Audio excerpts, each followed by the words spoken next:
ભાવનગર શહેર ભાજપ કોંગ્રેસના રાહુલ ગાંધીનો કરાયો વિરોધ।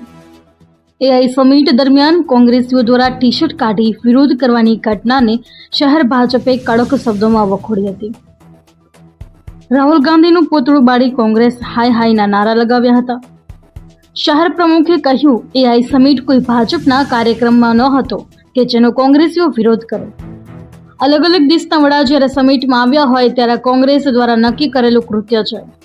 ઘોઘા ગેટ ચોકમાં રાહુલ ગાંધીના પુતળાનું દહન કરી વિરોધ કરાયો।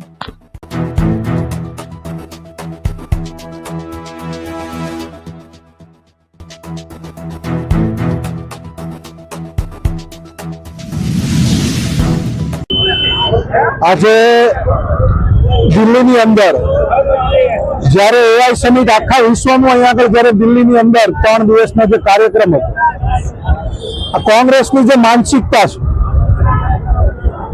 ઓલ ઓવર વર્લ્ડની અંદરથી અહીંયા આગળ જે પ્રતિનિધિઓ આવ્યા હતા એ જોઈ ન શકતા, વિકાસની રાજનીતિ જોઈ ન શકી અને કોંગ્રેસના કાર્યકર્તાઓ દ્વારા એઆઈ સમિટની અંદર મંડપમાં જઈ અને પોતાના ટી શર્ટ કાઢી અને જે રીતે મોદી વિરોધી નારા લગાવ્યા છે। આ ભારતીય જનતા પાર્ટીનો ત્યાં આગળ કાર્યક્રમ નહોતો। આ ભારતના અંદર ત્યાં આગળ તમામ એઆઈના સૌ પ્રતિનિધિઓ, અલગ અલગ દેશના ઉદ્યોગપતિઓ અહીંયા આગળ આવ્યા હતા। આ ભારતીય જનતા પાર્ટીનો કાર્યક્રમ હોત, ત્યાં આગળ કઈ પણ કાર્યકારી યોજાય ત્યાં આગળ આ કર્યું હોત તો પણ એ કૃત્ય હતું। પણ જ્યારે દેશના અહીંયા આગળ તમામ વડાઓ જ્યારે આવતા હોય ત્યારે આ કૃત્ય કરી અને ભારતને જે લાંછન લગાડવાનું કામ કોંગ્રેસના તમામ કાર્યકર્તાઓએ કર્યું છે। આ કાર્યકર્તાઓ આમ નામ કોઈની પાછળ ન હોય, આ કૃત્ય નક્કી કરેલું કૃત્ય હતું। કારણ કે રાહુલ ગાંધીના ઘરે એક કૃત્ય નક્કી થયેલું આ દેખાઈ આવે છે।